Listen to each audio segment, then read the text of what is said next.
வணக்கம். மாலை முரசு செய்திகளை விரிவாக பார்ப்பதற்கு முன் தலைப்புச் செய்திகள். திருவாரூர் இடைத்தேர்தலில் திமுக சார்பில் போட்டியிடுகிறார் பூண்டி கலைவாணன். அம்மா மக்கள் முன்னேற்ற கழக வேட்பாளராக எஸ் காமராஜ் அறிவிப்பு.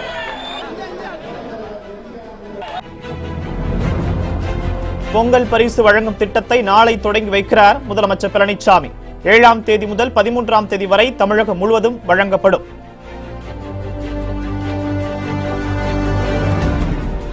ரஃபேல் விமான ஒப்பந்த விவகாரத்தால் மக்களவையில் பெரும் அமளி. பிரதமரை திருடர் என்று விமர்சிப்பதா என்று நிர்மலா சீதாராமன் பாய்ச்சல்.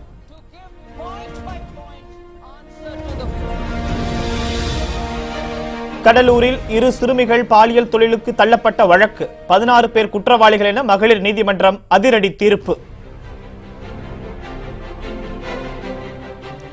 உயர் மின்னழுத்த கோபுரங்களுக்கு எதிராக போராடிய விவசாயிகள் கைது. சிறை வைக்கப்பட்ட விவசாயிகளிடம் ஸ்டாலின், கமல் உள்ளிட்ட தலைவர்கள் சந்திப்பு. திருவாரூர் இடைத்தேர்தலில் திமுக சார்பில் பூண்டி கலைவாணன் போட்டியிடுகிறார். திருவாரூர் இடைத்தேர்தலுக்கான பணிகள் முழுவீச்சு நடைபெற்று வரும் நிலையில் அரசியல் கட்சிகள் தங்களது வேட்பாளர்களை அறிவித்து வருகின்றன. திமுக வேட்பாளர்களை தேர்வு செய்யும் விதமாக அக்கட்சியின் தலைமை அலுவலகமான அண்ணா அறிவாலயத்தில் வேட்பாளர் நேர்காணல் நடைபெற்றது. இதில் திமுகவின் கருணாநிதியின் ஆர் பன்னீர்செல்வம், அமுதா சந்திரசேகர், அண்ணாதுரை உள்ளிட்ட 8 பேரிடம் நேர்காணல் நடைபெற்றது. இதையடுத்து கட்சியின் பொதுச் செயலர் பேராசிரியர் அன்பழகனின் ஒப்புதலை பெற்று திருவாரூரில் பூண்டி கலைவாணன் போட்டியிடுவார் என கட்சியின் அமைப்பு செயலர் RS பாரதி அறிவித்தார். அறிவிக்கின்றேன். வருகின்ற 28/1/2019 அன்று நடைபெற இருக்கும் சட்டப்பேரவை தொகுதி இடைத்தேர்தலில் தோழமை கட்சிகளின் ஆதரவு பெற்ற திராவிட முன்னேற்ற கழக வேட்பாளராக பூண்டி கலைவாணன் அவர்கள்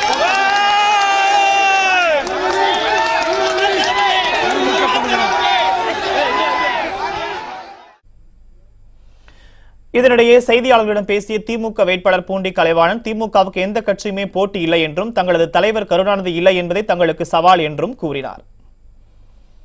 இந்த இடைத்தேர்தலில் கழகத்தின் தலைவர் தளபதி அவர்கள் அந்த சட்டமன்ற தொகுதியில் போட்டியிடும் திராவிட முன்னேற்ற கழக வேட்பாளராக போட்டியிடும் வாய்ப்பை எனக்கு வழங்கியமைக்கு கழகத்தின் தலைவர் தளபதி அவர்களுக்கு எனது நெஞ்சார்ந்த நன்றியை தெரிவித்துக் கொண்டு உள்ளிட்ட அனைவருக்கும் எனது நெஞ்சார்ந்த நன்றியை தெரிவித்து திருவாரூர் இடைத்தேர்தலில் அம்மா மக்கள் முன்னேற்ற கழகம் சார்பில் எஸ் காமராஜ் போட்டியிடுவார் என்று அக்கட்சியின் துணை பொதுச் செயலாளர் TT தினகரன் அறிவித்துள்ளார்.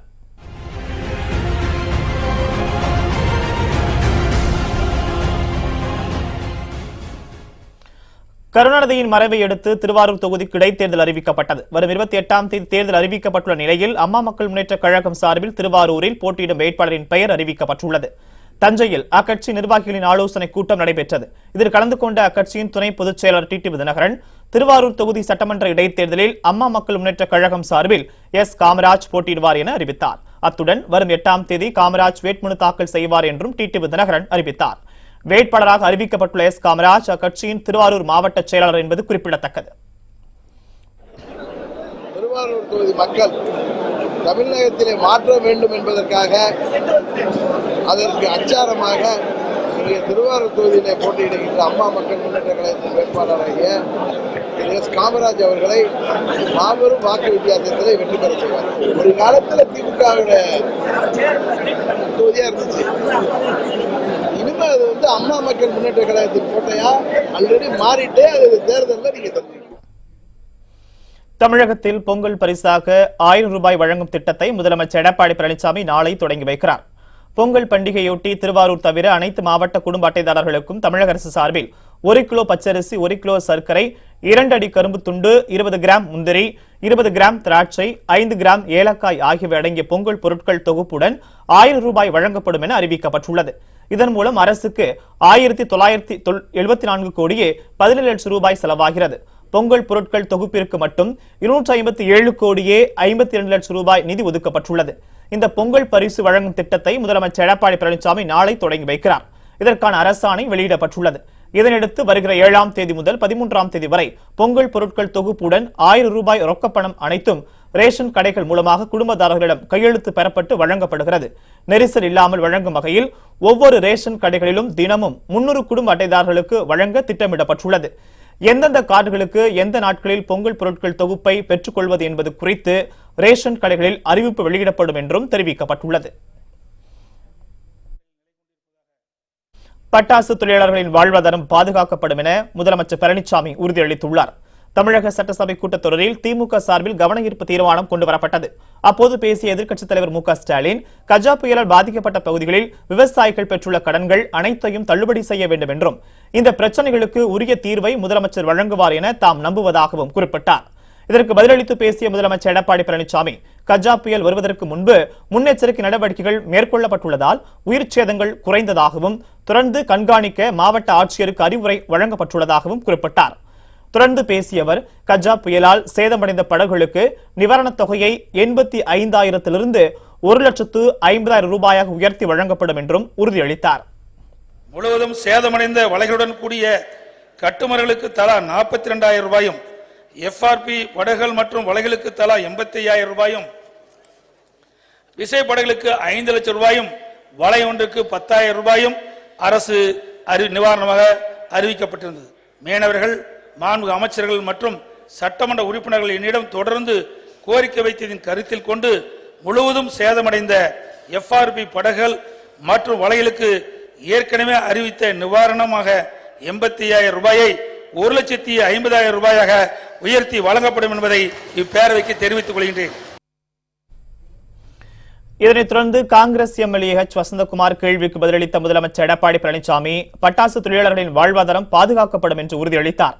தமிழக அரசின் முயற்சியால் தான் தீபாவளி அன்று 2 மணி நேரம் பட்டாசு வெடிக்க அனுமதி கிடைத்ததாகவும் கூறினார். தமிழகத்தில் புதைவிடம் வழியாக மின்சாரம் கொண்டு செல்வது சாத்தியப்படாத ஒன்று என்று தமிழக மின்சாரத்துறை அமைச்சர் தங்கமணி தெரிவித்துள்ளார். விளை நிலங்கள் வழியாக உயர் அழுத்த மின்கோபுரம் அமைக்க எதிர்ப்பு தெரிவித்து தமிழக சட்டசபையில் எதிர்க்கட்சிகள் சார்பில் சிறப்பு கவன ஈர்ப்பு தீர்மானம் கொண்டுவரப்பட்டது. இதில் பேசிய எதிர்க்கட்சித் தலைவர் மு க ஸ்டாலின், மின் கோபுரத்திற்கு பதிலாக பூமிக்கடியில் மின் கேபிளை அமைக்க வேண்டும் என்று கூறினார். இதற்கு பதிலளித்த மின்சாரத்துறை அமைச்சர் தங்கமணி, பூமிக்கடியில் மின் கேபிள்களை அமைக்க சாத்தியம் இல்லை என்று கூறினார். அத்துடன் ஒவ்வொரு திட்டத்திற்கும் எதிர்ப்பு தெரிவித்து போராடி கொண்டே இருந்தால் தமிழகத்திற்கு ஒரு திட்டமும் வராது என்று காட்டத்துடன் கூறினார். இதனைத் தொடர்ந்து பிளாஸ்டிக் பொருட்கள் பயன்பாட்டுக்கு தடை விதிக்கப்பட்டுள்ள தொடர்பாக எதிர்க்கட்சியினர் கேள்வி எழுப்பினர். இதற்கு பதிலளித்த சுற்றுச்சூழல் துறை அமைச்சர் கே.சி. கருப்பணன், 100க்கும் மேற்பட்ட பிளாஸ்டிக் பொருட்கள் பயன்படுத்தப்பட்டு வரும் நிலையில் வெறும் 14 பொருட்களுக்கு மட்டுமே தடை விதிக்கப்பட்டுள்ளது என தெரிவித்தார். அத்துடன் ஒருமுறை பயன்படுத்தி தூக்கி எறியக்கூடிய பிளாஸ்டிக் பொருட்களுக்கு மட்டுமே தடை விதிக்கப்பட்டுள்ளதாக தெரிவித்த அவர், குர்குரே, பிஸ்கட், லேஸ், கடலை மிட்டாய் போன்ற தின்பண்டங்களுக்கு பயன்படுத்தப்படும் பிளாஸ்டிக் பொருட்கள் தடை இல்லை என்று தெளிவுபடுத்தினார்.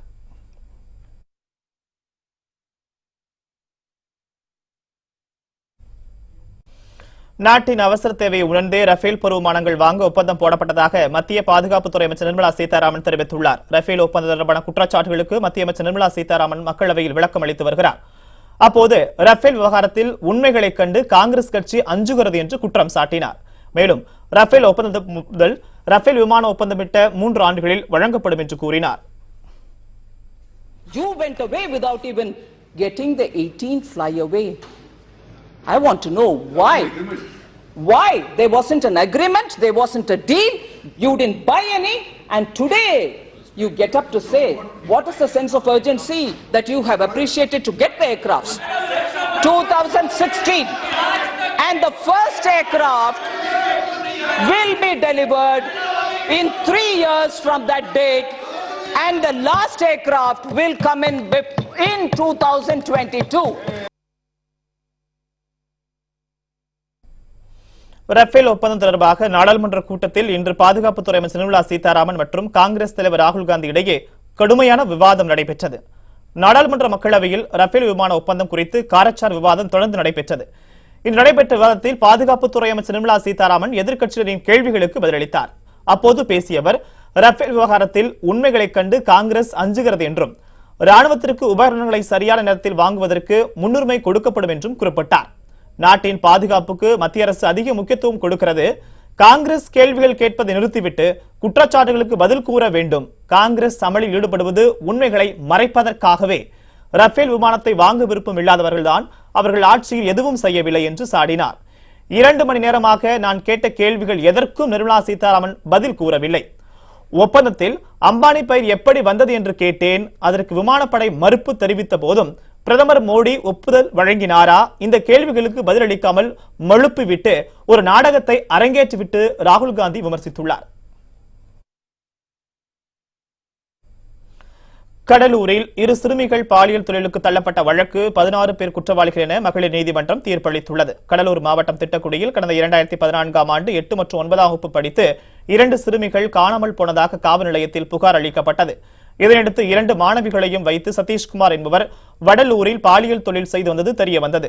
பின்னர் அந்த 2 மாணவிகளை மீட்ட போலீசார் அவர்களிடம் மேற்கொண்ட விசாரணையில் அதிர்ச்சி தகவல் வெளியானது. பள்ளி மாணவிகளை மிரட்டி பாலியல் தொழிலுக்கு கட்டாயப்படுத்தியதும் மத போதகர், பெண்கள் உள்ளிட்ட 17 பேர் இந்த வழக்கில் சம்பந்தப்பட்டதும் கண்டுபிடிக்கப்பட்டது. இந்த நிலையில் இந்த வழக்கு தொடர்பாக விசாரணை நடத்தி வந்த கடலூர் மகளிர் நீதிமன்றம் இன்று பரபரப்பு தீர்ப்பு வழங்கியது. வழக்கை விசாரித்த நீதிபதி லிங்கேஸ்வரன் 16 பேர் மீதான குற்றச்சாட்டு நிரூபிக்கப்பட்டுள்ளதாக, அவர்கள் குற்றவாளிகள் என தீர்ப்பு வழங்கினர். பள்ளிக்கு செல்லும் மாணவர்களின் வறுமையை பயன்படுத்தி பாலியல் தொழிலுக்கு ஈடுபடுத்திய செயலுக்கு சமூகம் வெட்கப்பட வேண்டும் என்று நீதிபதி வேதனை தெரிவித்தார்.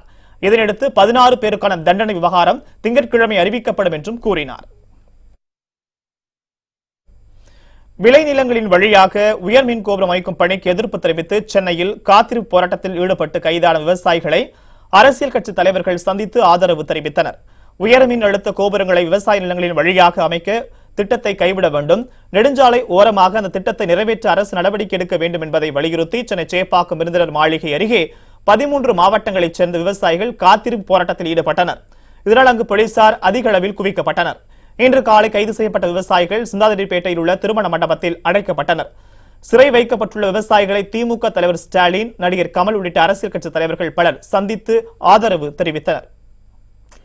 13 மாவட்டங்களில் மின்சாரத்தை இன்றைக்கு கேபிள் மூலம் கொண்டு வர வேண்டும் என்று கோரிக்கை வைத்து விவசாயிகள் போராட்டத்தை நடத்துகிறார்கள். நியாயமான போராட்டம். மாநில அரசு ஒத்துக்கொள்ள வேண்டும், மத்திய அரசும் ஒத்துக்கொள்ள வேண்டும். அவர்கள் கேட்கும் விஷயம், அவர்கள் சொல்லும் குறை நியாயமானது. இந்த கோபுரங்களால் சூழல், விவசாயம், உணவாதாரம் இவையெல்லாம் பாதிக்கப்படும் என்பதற்கான விவசாய விஞ்ஞான சான்றுகள் உள்ளன. அதைத்தான் இவர்கள் எடுத்து உரைக்கிறார்கள்.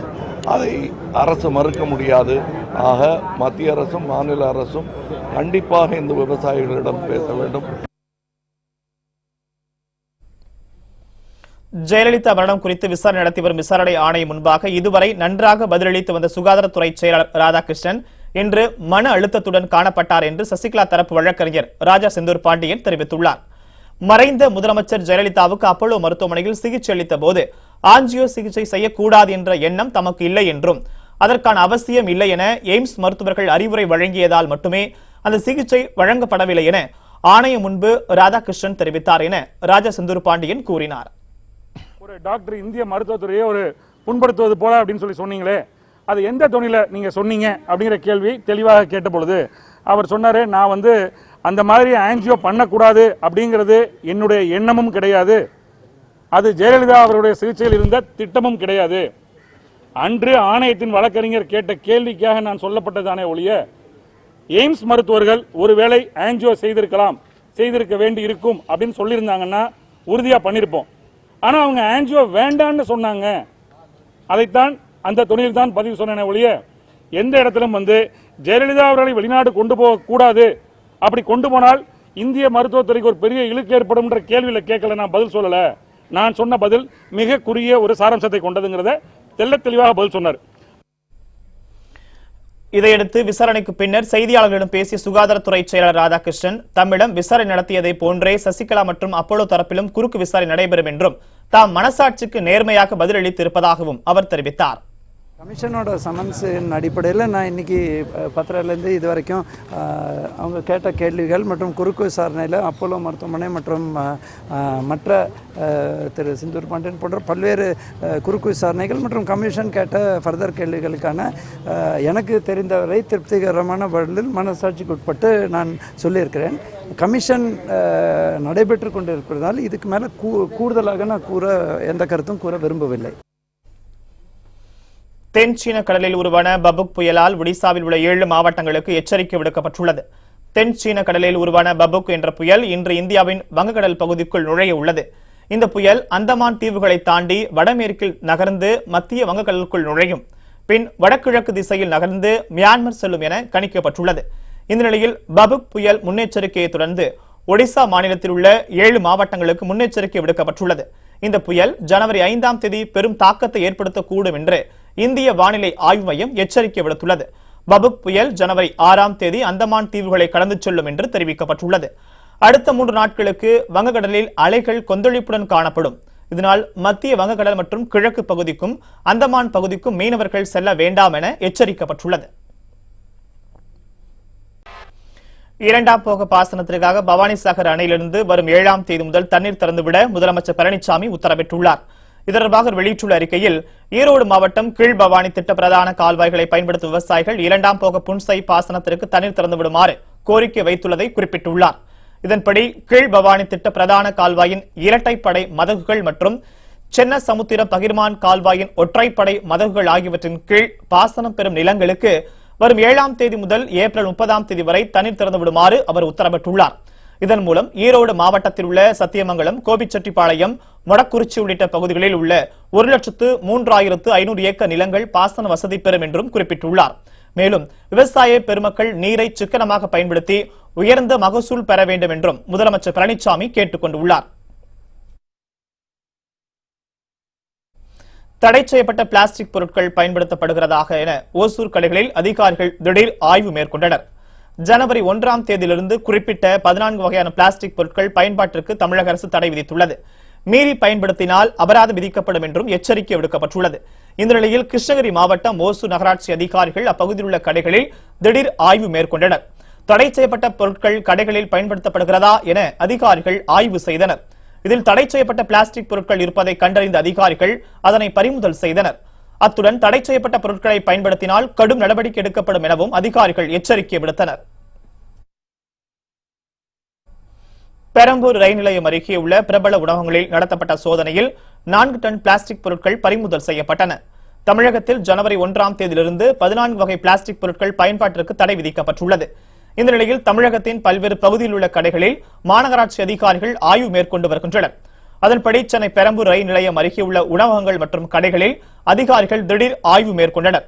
இதில் அடையாறு ஆனந்தபவன், ஸ்ரீனிவாசா ஸ்வீட்ஸ், சங்கீதா உணவகம் உள்ளிட்ட கடைகளில் நடத்தப்பட்ட ஆய்வில் சுமார் 4 டன் பிளாஸ்டிக் பொருட்களை அதிகாரிகள் பறிமுதல் செய்தனர். தடை செய்யப்பட்ட பிளாஸ்டிக் பொருட்களை பயன்படுத்திய உணவகங்கள் மற்றும் கடை உரிமையாளர்களுக்கு அபராதமும் விதிக்கப்பட்டன. சிறிய கடையில் நடத்தப்பட்ட ஆய்வில் பிளாஸ்டிக் பொருட்கள் பயன்பாடு நீக்கப்பட்டுள்ளதாகவும் அதிகாரிகள் தெரிவித்தனர். பவானிசாகர் அணைக்கு தண்ணீர் குடிக்க வந்த குட்டி யானை ஒன்று சரிவு பகுதியில் தவறி விழுந்து உயிரிழந்தது. ஈரோடு மாவட்டம் சத்தியமங்கலம் புலிகள் காப்பகத்தில் உள்ள காட்டு யானைகள் பவானிசாகர் அணையில் நீர்த்தேக்க பகுதியில் தண்ணீர் குடிப்பதற்காக வந்து செல்வது வழக்கம். இந்த நிலையில் அணையை ஒட்டியுள்ள சரிவு பகுதியில் குட்டி யானை ஒன்று சடலமாக கிடப்பதை கண்ட பொதுமக்கள் வனத்துறையினருக்கு தகவல் கொடுத்தனர். விரைந்து வந்த வனத்துறையினர் யானையின் உடலை பிரேத பரிசோதனை செய்யும் பணியில் ஈடுபட்டனர். தண்ணீர் தேடி வந்த யானை அணையின் சரிவில் கால் சறுக்கி கீழே விழுந்திருக்கலாம் என அதிகாரிகள் தெரிவித்தனர். கோவையின் புகழையும் வரலாற்றையும் எடுத்துரைக்கும் விதமாக கோவையில் 11ஆம் ஆண்டு விழா கோலாகலமாக தொடங்கப்பட்டுள்ளது. கோவை மாநகர் உருவான வரலாற்றையும் அதன் புகழையும் அனைத்தரப்பு மக்கள் அறிந்து கொள்ளும் வகையில் ஆண்டுதோறும் கோவை விழா கொண்டாடப்பட்டு வருகிறது. இந்த நிலையில் 11ஆம் ஆண்டு விழா கோலாகலமாக தொடங்கப்பட்டுள்ளது. 9 நாட்கள் நடைபெறவுள்ள இந்த திருவிழாவில் உணவு திருவிழா, புகைப்பட கண்காட்சி, கலாச்சார நிகழ்வுகள், விளையாட்டு போட்டிகள் உள்பட ஏராளமான நிகழ்ச்சிகள் நடைபெற உள்ளன. இந்த நிகழ்ச்சியில் முதல் நிகழ்ச்சியாக டபுள் டக்கர் பேருந்து சேவை துவக்க விழா நடைபெற்றது. இதில் மாநகராட்சி ஆணையர் விஜய் கார்த்திகேயன், காவல் ஆணையர் சுமித் சரண் ஆகியோர் கலந்து கொண்டு பேருந்து சேவையை தொடங்கி வைத்தனர். இந்த நிகழ்ச்சியில் சமூக ஆர்வலர்கள், தொழிலதிபர்கள் உள்பட பலர் பங்கேற்றனர். தமிழகம் முழுவதிலும் இருந்து பறிமுதல் செய்யப்பட்ட 8 கோடி ரூபாய் மதிப்பிலான 4000 கிலோ போதைப் பொருட்களை அதிகாரிகள் எரித்தனர். ஒவ்வொரு ஆண்டும் தமிழகத்தின் கடைகள் மற்றும் சட்டவிரோதமாக விற்பனை செய்யப்படும் போதைப் பொருட்கள் பறிமுதல் செய்யப்பட்டு கழிவுகள் எரிக்கும் ஆலையில் எரித்து விடுவது வழக்கம். அதன்படி 2018ஆம் ஆண்டு பறிமுதல் செய்யப்பட்ட 8 கோடி ரூபாய் மதிப்பிலான 4000 கிலோ போதைப் பொருட்களை அதிகாரிகள் எரித்தனர். காஞ்சிபுரம் மாவட்டம் செங்கல்பட்டு அடுத்த தென்மேல்பாக்கம் பகுதியில் உள்ள தனியார் கழிவுகள் எரிக்கும் ஆலையில் போதைப் பொருள் தடுப்பு நுண்ணறிவு பிரிவு SP ஹேனி விஜயா தலைமையில் காவல்துறையினர் முன்னிலையில் வருவாய்த்துறை அதிகாரிகள் தீயில் போட்டு எரித்தனர். 2 லட்சம் வழக்குகள் முடித்து வைக்கப்பட்டுள்ளதாக அரசு அறிக்கை தாக்கல் செய்ததை தொடர்ந்து குற்றவாளிகளுடன் இணைந்து போலீசார் வழக்குகளை முடித்து வைத்துள்ள சந்தேகம் எழுவதாக உயர்நீதிமன்றம் கண்டனம் தெரிவித்துள்ளது. உயர்நீதிமன்றத்தில் நடைபெற்று வந்த வழக்கு ஒன்றில் தமிழகத்தில் 2009ஆம் ஆண்டு முதல் 2014ஆம் ஆண்டு வரை குற்றப்பத்திரிகை தாக்கல் செய்யாமலேயே 2,15,000 வழக்குகள் முடித்து வைக்கப்பட்டுள்ளதாக அரசு நீதிமன்றத்தில் தாக்கல் செய்துள்ளது. அதிகபட்சமாக காஞ்சிபுரத்தில் மட்டும் 28,573 வழக்குகள் முடித்து வைக்கப்பட்டுள்ளதாகவும் கூறப்பட்டுள்ளது. இதற்கு கடும் கண்டனம் தெரிவித்துள்ள நீதிபதி, குற்றவாளிகளும் போலீசாரும் இணைந்து இவ்வளவு வழக்குகளை முடித்து வைத்திருப்பதாக சந்தேகம் எழுப்பினர். மேலும் இந்த வழக்குகளை விசாரணை செய்த மாஜிஸ்ட்ரேட்டுகளுக்கும் எந்திரமயமாக செயல்பட்ட வழக்குகளை முடித்து வைத்திருப்பதாகவும் அதிருப்தி தெரிவித்தார். மேலும் இதுபோன்ற குற்றப்பத்திரிகை தாக்கல் செய்யாமல் வழக்குகளை முடித்து வைத்த விவகாரம் குறித்து வருகிற 25ஆம் தேதிக்குள் விரிவான அறிக்கை தாக்கல் செய்ய வேண்டுமென உள்துறை செயலாளர் மற்றும் காவல்துறை இயக்குநருக்கு நீதிபதி முரளிதரன் உத்தரவிட்டுள்ளார். புதுச்சேரி அரசு மேல்நிலைப் பள்ளியில் மேஜை, மின்விசிறி, ஜன்னல் உள்ளிட்ட பொருட்களை மாணவர்கள் அடித்து நொறுக்கியதால் பரபரப்பு ஏற்பட்டுள்ளது. புதுச்சேரி மாநிலம் நெல்லித்தோப்பு பகுதியில் நேதாஜி அரசு மேல்நிலைப் பள்ளி செயல்பட்டு வருகிறது. இந்த நிலையில் 11 மற்றும் 12ஆம் வகுப்பு படிக்கும் சில மாணவர்கள் அரையாண்டு தேர்வின் அறிவியல் பாடத்தில் தோல்வியடைந்ததாக கூறப்படுகிறது. இதனை அவர்கள் பெற்றோருக்கு தெரிவிக்கும் விதமாக பள்ளியில் பெற்றோர் சந்திப்பு என்ற நிகழ்ச்சிக்கு ஏற்பாடு செய்யப்பட்டிருந்தது. இதனால் மிகவும் கோபமடைந்த மாணவர்கள் பள்ளி வகுப்பறையில் இருந்த மேஜை, மின்விசிறி, ஜன்னல் உள்ளிட்ட பொருட்களை அடித்து நொறுக்கினர். இதனால் அப்பகுதியில் சிறிது நேரம் பரபரப்பு நிலவியது. சென்னை எழும்பூர் நீதிமன்றத்திற்கு கைதிகளை அழைத்துச் சென்ற காவலர்களுக்கு கொலை மிரட்டல் விடுத்ததாக 2 வழக்கறிஞர்கள் மீது 3 பிரிவுகளின் கீழ் வழக்கு பதிவு செய்யப்பட்டுள்ளது. கடந்த 2ஆம் தேதி சென்னை எழும்பூர் நீதிமன்றத்திற்கு கைதி ஒருவரை காவலர்கள் அழைத்து சென்றுள்ளனர். அப்போது அந்த கைதியுடன் 2 வழக்கறிஞர்கள் நெருக்கமாக நின்று பேசியதை காவலர்களில் ஒருவர் வீடியோ எடுத்துள்ளார். மேலும் கைதியின் உடலில் கை வைத்து பேசாதீர்கள் என்றும் கண்டித்துள்ளார். இதனால் ஆத்திரமடைந்த வழக்கறிஞர்கள் ஆனந்த், விஜயகுமார் ஆகியோர் காவலர்களை தரக்குறைவாக பேசி கொலை மிரட்டல் விடுத்துள்ளனர். இதையடுத்து காவலர் மகேஷ்குமார் அளித்த புகாரின் பேரில் வழக்கறிஞர்கள் ஆனந்த், விஜயகுமார் மீது 3 பிரிவுகளின் கீழ் போலீசார் வழக்கு பதிவு செய்துள்ளனர். திருவண்ணாமலை அருகே பூ பறிக்க வற்புறுத்தியதால் மனமுடைந்த 10ஆம் வகுப்பு மாணவி தற்கொலை செய்து கொண்ட சம்பவம் சோகத்தை ஏற்படுத்தியுள்ளது. திருவண்ணாமலை மாவட்டம் செங்கம் அடுத்த மேல்வணக்கம்பாடி பகுதியைச் சேர்ந்தவர் கர்ணன். இவரது மகள் ரேவதி அதே பகுதியில் உள்ள அரசு பள்ளியில் 10ஆம் வகுப்பு படித்து வந்தார். இந்த நிலையில் ரேவதியின் குடும்பத்தினர் அவர்களது தோட்டத்தில் மல்லிகைப்பூ பறிக்க ரேவதியை அதிகாலை எழுப்பியுள்ளனர். தோட்டத்திற்கு சென்ற ரேவதி பூக்களை பறிக்காமல் பூச்சிக்கொல்லி மருந்தை குடித்துவிட்டு பள்ளிக்கு சென்றுள்ளார். வகுப்பறையில் மயங்கி விழுந்த ரேவதியை ஆசிரியர்கள் மருத்துவமனைக்கு அழைத்துச் சென்றனர். ஆனால் மருத்துவமனைக்கு செல்லும் வழியிலேயே ரேவதி உயிரிழந்தார். தகவலறிந்து வந்த போலீசார் உடலை கைப்பற்றி பிரேத பரிசோதனைக்கு அனுப்பி வைத்தனர். சென்னை ஒரக்கடம் அருகே நேற்று கடத்தப்பட்ட 5 வயது சிறுவனை 24 மணி நேரத்தில் மீட்ட போலீசார் சிறுவனை பெற்றோரிடம் ஒப்படைத்தனர். காஞ்சிபுரம் மாவட்டம் ஒரக்கடம் அருகே உள்ள தந்தையால் டாஸ்மாக் கடைக்கு அழைத்து வரப்பட்ட 5 வயது சிறுவன் நேற்று கடத்தப்பட்டார். அளவுக்கு அதிகமான மது போதையால் சிறுவனை தவறவிட்ட தந்தை காவல் நிலையத்தில் புகார் அளித்தார். புகாரின் அடிப்படையில் தனிப்படை போலீசார் சிசிடிவி காட்சி பதிவுகளை கொண்டு விசாரணை மேற்கொண்டனர்.